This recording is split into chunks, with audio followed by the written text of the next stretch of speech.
Oh, yeah.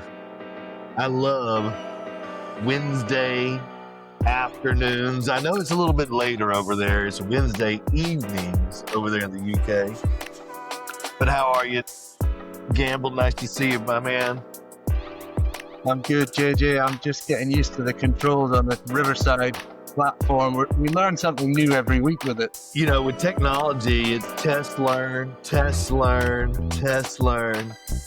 You know, but with technology, it's so, and I say this every episode, but with technology, it's so impactful to our daily lives, and it's really made podcasting easy to use. You know, really makes us look professional. Yeah, and these are the tools that are available now that weren't 5, 6, 7 years ago. I remember us fumbling through the early episodes of even pre-Digital Ramble. We had the home tech experience, and we were trying to do things with video and audio that was just on the cusp of these kinds of platforms. And then recently coming back into doing a regular call every week, Riverside just came at the right time for us. It sure did. It sure did. And Digital Ramblers, we're so excited to be back with you this week.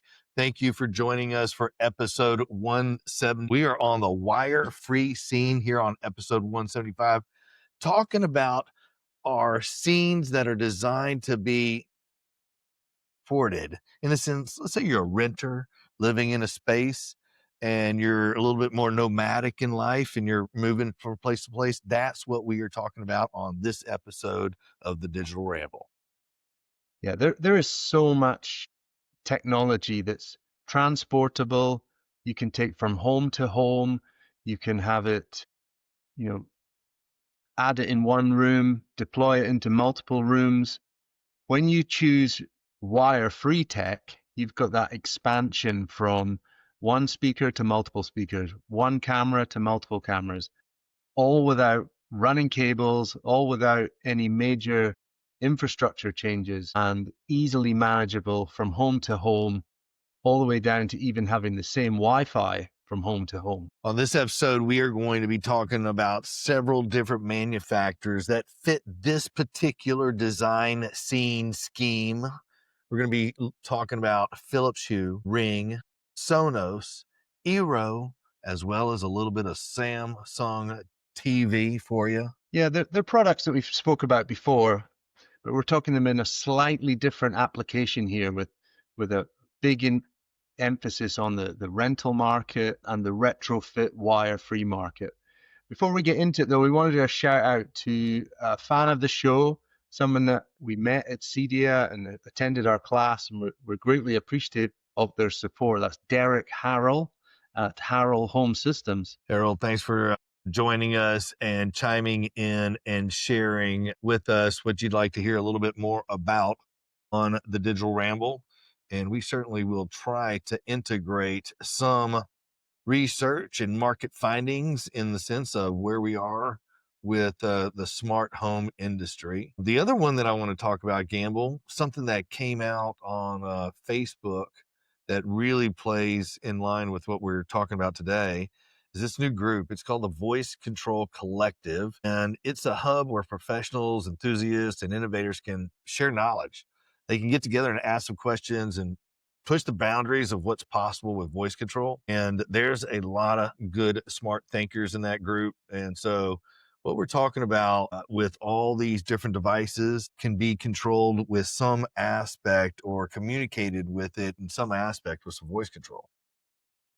Yeah, and that's on Facebook. So just search on Facebook groups, Voice Control Collective. As always, we'd like to thank our sponsors.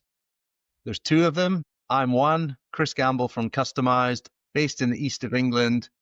We are home tech professionals for Norwich, Norfolk, and the Suffolk regions. JJ Cannon with Digital Delight in Houston, Texas. We focus on the less is more approach, less boxes, less wires, easier to use, more affordable. Check us out online, digitaldelight.com. So why have we focused on the rental market? It's often neglected. The home tech industry always focuses on these new construction, your forever home, your dream home, where you're running lots of cabling, you're a long drawn out process of cabling, installing, commissioning, and then living. And it could take up to a year for you to start living with the tech.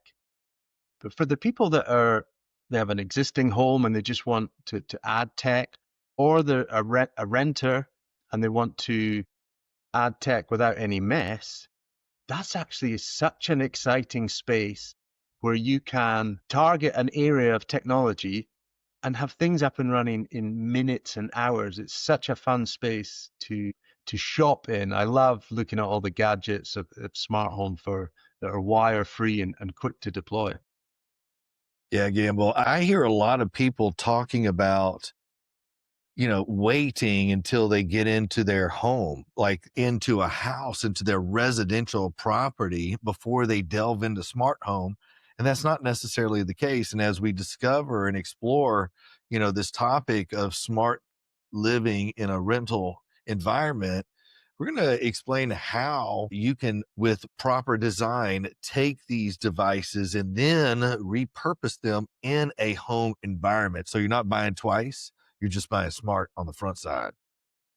And as with what we've introduced in the last few weeks with S.C.E.N.E, S-C-E-N-E, the five pillars remain exactly the same for the retrofit rental market. S is still security, C for communication, E for environment, N for network, and E for entertainment. The exact same pillars for a different scenario, but the same framework applies. Yeah.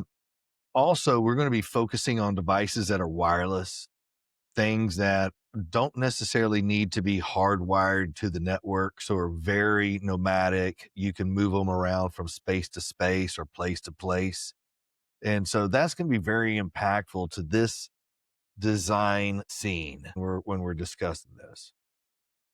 Anything that we're going to talk about tonight, can start from 20 to $30 all the way up to, you could max out at maybe $1,000. So there's nothing that we're going to speak about tonight which has this high ticket item like that custom install space where, things could be tens of thousands of pounds for these centralized lighting systems, or, you know, video walls, or these high cost wired shades. We're talking about things that are real world budgets, easily manageable to make these purchases, add something once a month, finish a room, for under £1,000 for what you might need for some lighting or some entertainment. All right, Gamble, you ready to get into it? First one, security. Let's go in order. Let's push the button. So, security. We have our favorite. We know that Ring is such a good product for our customers, for us as homeowners and renters, and the properties we have personally. We actually rely on Ring for our security and our peace of mind. And when you need to use Ring for security when it's wire free, all of their devices have a battery option. It's amazing that they have these cameras and doorbells that can be wired or wireless. So as long as you choose the right device, add it to basket, you can be set up with a battery connected to your network, viewing cameras, using floodlights, spotlights in such a quick setup time. And if you've got Ring already, you're just adding a device and expanding your system, which is so helpful. Even the fact that it remembers your Wi-Fi network, it knows the location of the property, and you're just expanding your system with the Ring product. Ring has a variety of different options. The one that I like, Gamble, for our rental properties is the Ring peephole. And so a lot of the doors that we have are solid doors, but it'll have an eyesight, and you can take that eyesight out and replace it with a Ring eyesight that has a camera attached to it, a little battery that drops out of it, and it works beautifully. It functions just like all the other Ring products that are out there.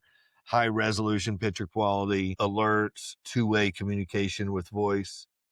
And the other one that I'm seeing a lot in rental properties is they have this little, it's like a Ring doorbell holster, and it attaches to the door, and it slides around the edge of the door, and you can slide your Ring doorbell down into it. And it's a lot more user friendly installation product than the peephole is. Not that the peephole is difficult, but you do need a dime to untwist and open the peephole, very straightforward installation. But both solutions are fantastic for rental properties, properties on the go, very easy. And it comes with all the intelligence that you might find in your residential models. But this is a device, or these are devices that you can take with you to other locations. Yeah, a product that we like using, and I personally use it in an area where we've got like a side passage at the side of our property where there's no nearby wiring for power. I've put up the spotlight camera, which is battery powered, connects via Wi-Fi. It's got twin battery slots. So if you know the Ring products, they have these little kind of shotgun cartridge batteries. It takes two of those. Time of battery life is huge. It's several months, and that gives me a high quality camera plus a floodlight plus a motion sensor. And when you pair all those features together, I'm able to trigger other lights at the rear of the property. I've got some eyes and ears at the side of the property, which is isolated. We're always conscious of that being an entry point that we've got no coverage at. And to be able to deploy that in minutes, add it to the app. And one thing actually I was thinking about doing so that we don't run out of battery was actually to add a solar panel. Have you got experience, JJ, of using the solar chargers?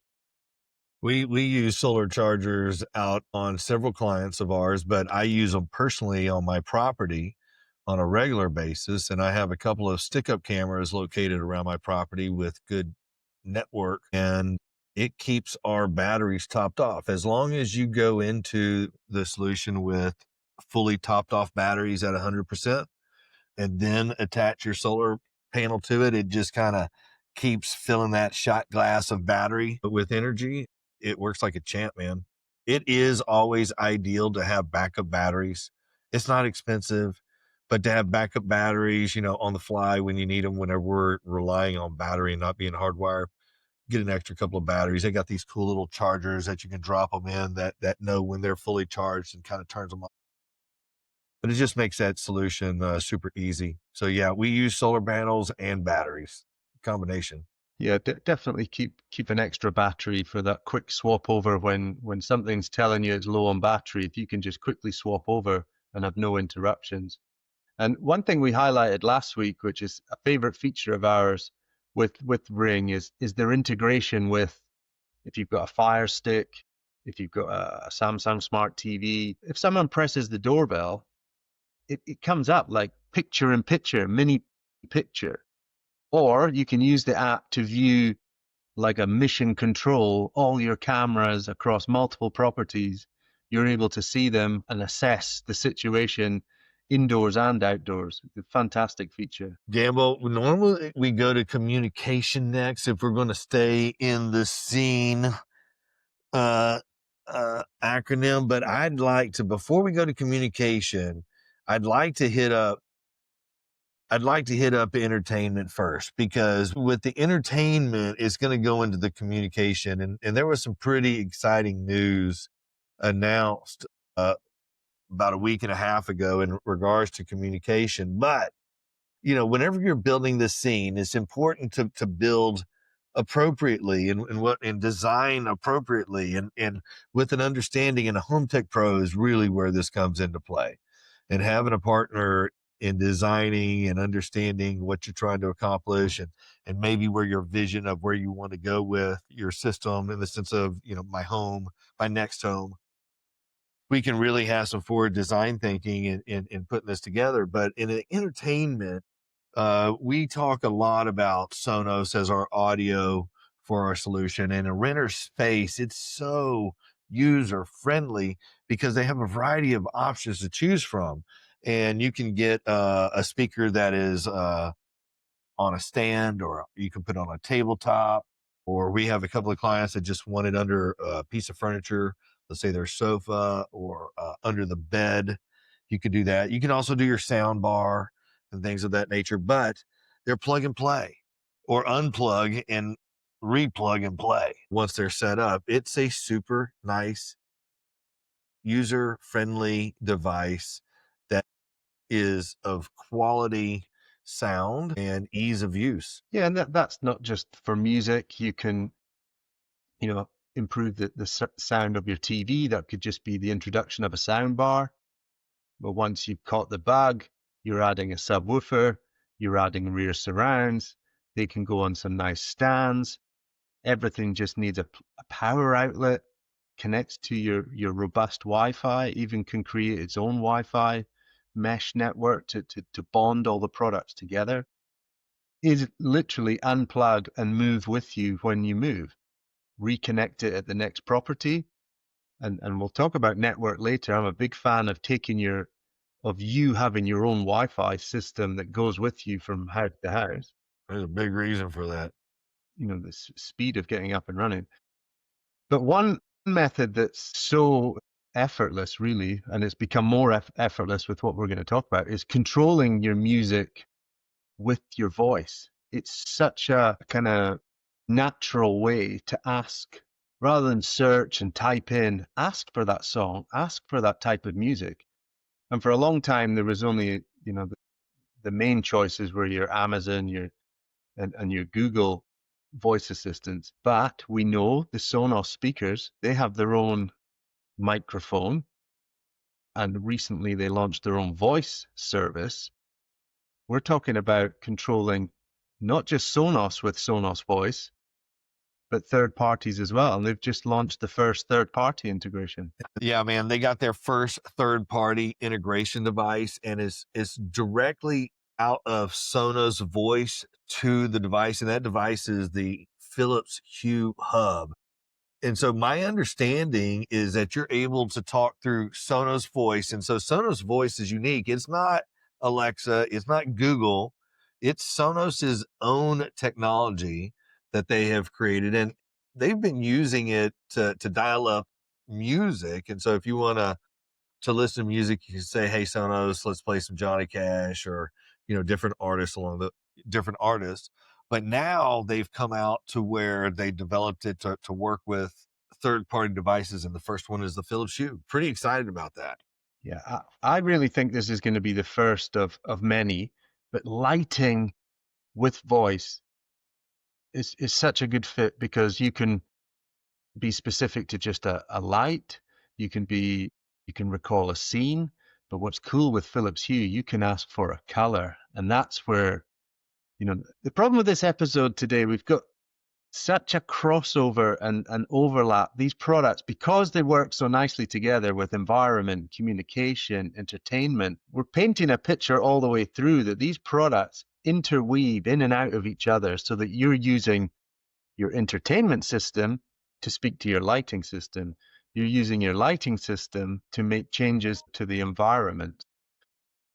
It's a difficult one for us to weave this episode together, but with the Philips Hue integration, you're able to use existing products that have microphones. You're not having to add like an Echo Dot or a Google Nest Hub, which clutters up your decor, clutters up a cabinetry where you have to have multiple devices. When you're using the microphone embedded in a portable speaker or a sound bar, it's so efficient and just so clutter free. And if you're a visitor to these houses and people are using voice, it's so cool because you don't even know what they're speaking to, but the lights are dimming, the shades are lowering, an outlet's turning on and off, a color change, very impactful. For this integration, from our understanding, you drive that from the Hue app, you dig into that app, add a new smart home integration, select Sonos Voice Control, jumps you out into the Sonos app, and then you follow the prompts in that. We're going to give that some trialing because we've both got Hue in our own homes and we're big fans of Hue and Sonos. So stay tuned for that. We might do a little screen share on that as an extra content for on our Instagram story. Sticking to the script, E for environment. How do you spice up a renter's environment? Well, we talked a little bit about it with some Philips Hue. Adding a little color, adding a little bit of tone, to an environment is always easy. Philips Hue has a lot of flexibility. You can put these little sticks behind the television that can reflect off the wall, connect them to your gaming system. You got the little ones that go in the corner, or some bulbs. We got bulbs and different lampshades and things around the house. But yeah, Philips Hue is an easy way to spice up the environment, but also you got air purification. Yeah, I highlighted before the show a product to you, JJ, that I use personally, and I thought I'd spoke to you about it, but it's become such a piece of mind background tech in our house that we use the Amazon Smart Air Quality Monitor. Very inexpensive, around about 60 to 70 pounds. Connect it via just USB power, place it in the room that you want it to be, and it will monitor the air quality, temperature, humidity, the VOCs for any toxic kind of odors and particles. With that reading, it can then alert you as a basic function, but also then trigger. I can have, if the VOC level is high, I can have it flash a smart light bulb just to alert me. I could have it tell my Echo Show to make an announcement that there's been, a detection. I can use the temperature from a secondary room to trigger the Nest thermostat or the Ecobee thermostat. To be able to use a sensor to talk to other tech, these things happening in the background, for me, that's true home automation. And the complexity of that in the years prior, to try and do that with these complicated custom install systems, you'd be pulling hair out. That's why I have so little hair for these type of automation things that people would ask me to try and achieve. And you knew it was possible, but it needed logic and coding and building a script. Now, 3 or 4 taps of the Alexa app and you have an automation routine running. One of the things that I find with our air quality is it gets dusty, and I'd love to hook that up to my Roomba, Yeah. and if it senses a certain amount of impurities or something like that, it just triggers my Roomba and it goes to town and starts vacuuming up my space. That's a coming. That's in Yeah. the near future. I can feel it. That It might be there. that will be definitely possible, JJ. 100%. Yeah. That's the target scenario for this product. And if the enabler for that in your home is a £69 wireless product, again, just opens up, put that in the hands of a pro, and then the automation and routines that they will unlock with their extra secret sauce that we all have as home tech pros, you'll be starting to see things happening in the background for a much better environment. Now, none of this is possible. None of it is possible without a good foundational network. And this is something we preach almost every episode, the importance of a good network. For us, the solutions that we use is Eero. It's our go-to. Eero just launched their 7 series. And the reason I say series is because they got a couple of different ones. They got their Eero 7, the Pro, the Max, the Outdoor. They got all kinds of different products, and they range anywhere from like $299. Actually, I think it's down to $199. And they go up from there, just depending on what your needs are. I think it's like $399. It's not ridiculous. Actually, it goes up more than that, but it's just depending on what your needs are. They even have them to where they're PoE and you can mount them in the ceiling or on the wall. They have a variety of different ranges. Some of them do 4G gigabits, and so just depending on what your speed needs are, you can buy accordingly. Range is crucial for your devices, and placement of your network in your space is also important as well. Knowing where to to place your Eero devices for your network in your property is crucial. Yeah, the Eero products is what we use in our business for our 1 hour Wi-Fi service. And we know that when we deploy an Eero system, we're ditching all those dead spots. We're getting rid of those. We're pushing them out of the house. We know our Wi-Fi is going to reach all corners of the property. And the setup is super fast. That's why we call it the 1 hour Wi-Fi. It actually takes us 20 minutes, and then we've got 40 minutes of trying to sell more tech to the customers. That's how fast a mesh system with Eero can be. You've got the ability to add this features that are, well, you don't even add them. Baked into it, there's the true mesh software with true roaming and true channel, which in the background is proactively keeping you on the most optimized connection, making sure you're on the correct mesh point at the correct frequency on the correct wireless channel.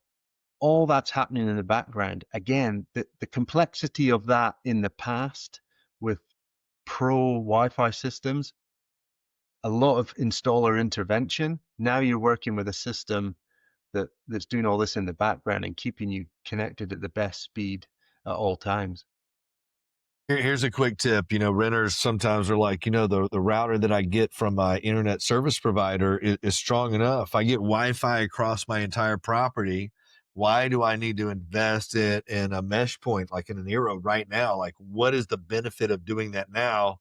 I'm just going to move. Well, all right, here's a quick tip. If you have a Wi-Fi router mesh point in your house and you connect all your devices to that router and then you decide to move, when you take that Eero mesh point, you go to a new location, you plug that into your new internet service provider, all your devices that you take with you, as well as your phone and your computers and your printers, as soon as you plug it up, they should, fingers crossed, automatically just sync up. It's like you never left home. That's why it's important or a good idea to go ahead and make that investment on the front side so that when you connect it initially and relocate it to a new home, it automatically, when you plug everything back in, it should automatically, fingers crossed, knock on wood, reconnect. It will.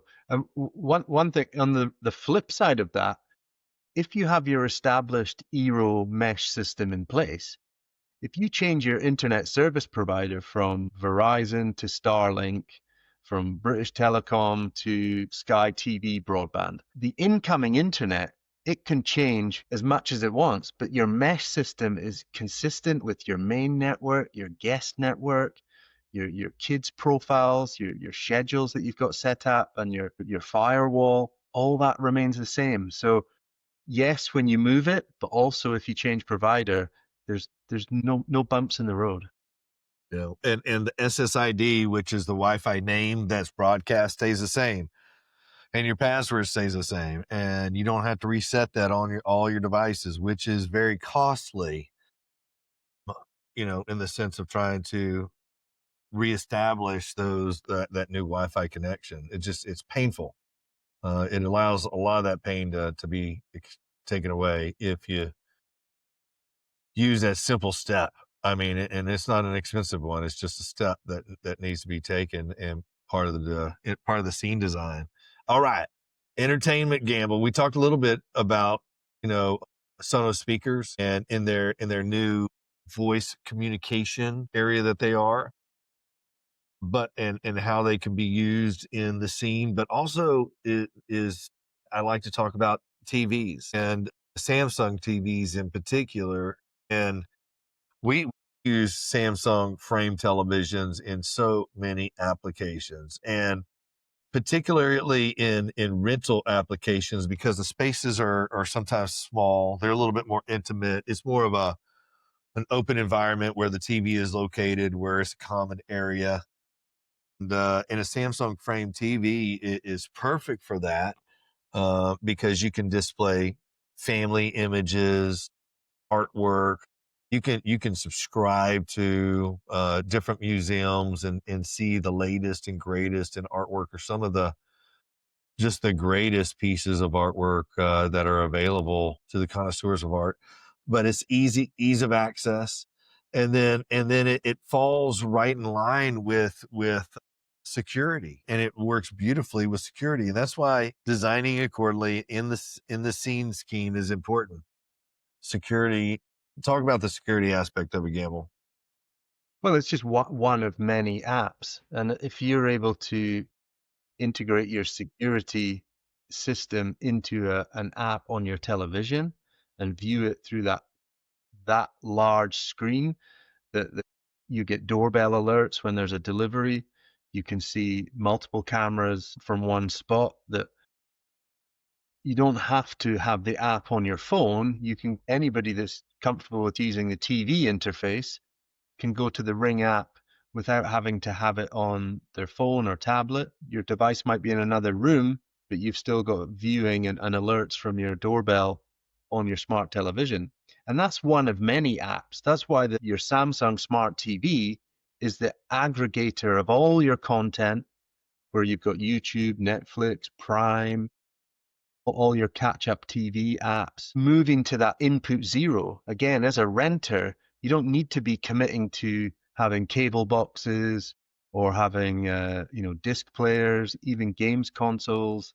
You're now starting to see gaming apps within the Samsung screen and TV as well. Actually, Netflix, this is one thing that my kids use.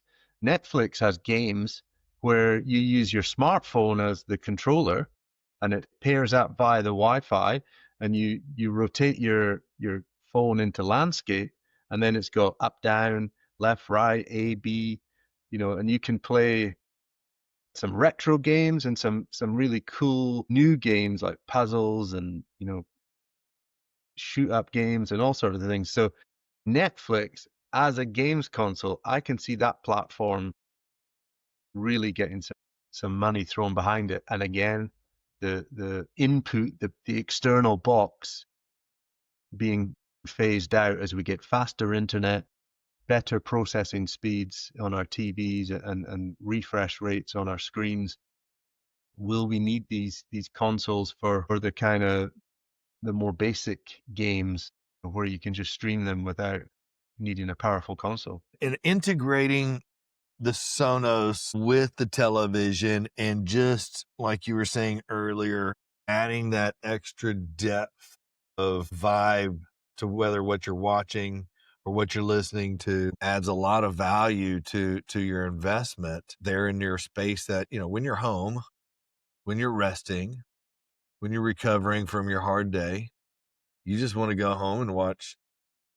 You just want to sit down on the sofa and enjoy your equipment and not be a hassle.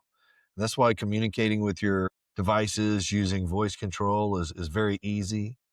That's why having access to apps like Netflix and Spotify for music is super easy, or using a voice to adjust the lighting or maybe the climate or the fan. My wife and I, we go back and forth with that ceiling fan. Turn it on, turn it off, turn it medium, turn it low.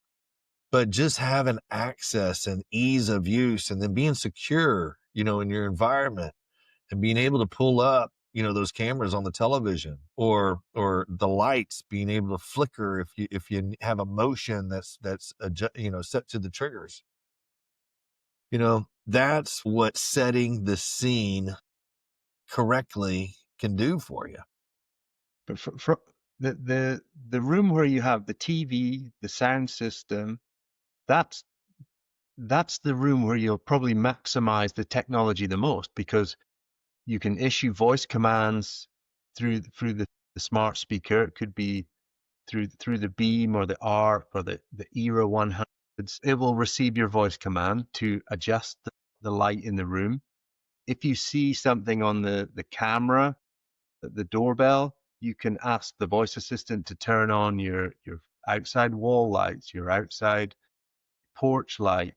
You can use the sensor of the camera to trigger a light bulb in your entrance hallway. All starts to overlap together, built on the foundations of that strong network. Music system talking to light bulbs, TV talking to the doorbell. It really starts to mesh together with a simple interface, which is voice, apps when you need it, a remote control for the basics of just getting you the TV on and choosing that app and that program. but you're living in an effortless smart home with the ultimate benefit that no wires had to be run, no complicated installations. Things were happening in hours. Things were getting set up, same day.